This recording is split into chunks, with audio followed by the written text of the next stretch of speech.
For my learning objective, I decided to talk about some famous historians in motor development, and the famous historian I decided to pick was Arnold Jasol, who is considered a legend and the first historians in motor development from 1930s all the way to World War II. And during that time frame, they mostly talked about maturation, which is the sequence of movement skills.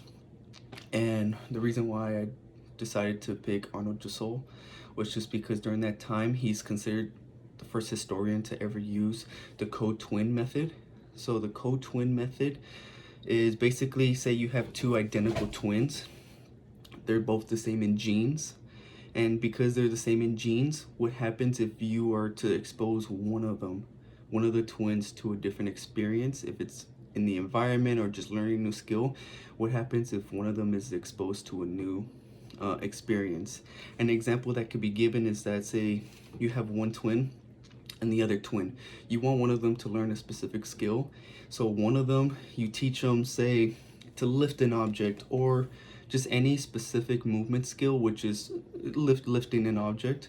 And the other twin, the non-trained twin, does not learn that skill whatsoever, and you mostly practice with the trained twin. And what Arnold Jasol wanted to see was how would that look like for the developmental rate and the developmental sequence. And what they found for the developmental rate was that there was influence.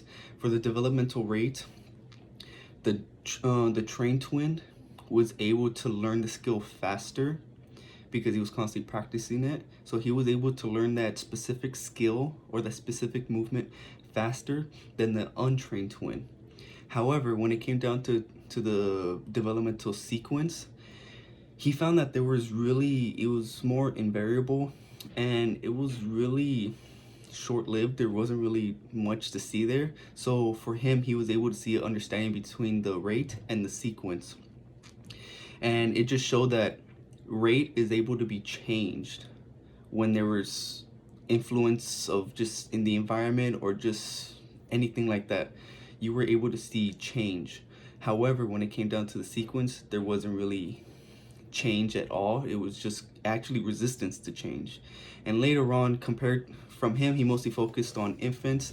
Later on, after World War II, when more historians came along, they actually started to work on more older kids, such as school age kids, children that were already in school, while Arnold was more focused on infants during the time.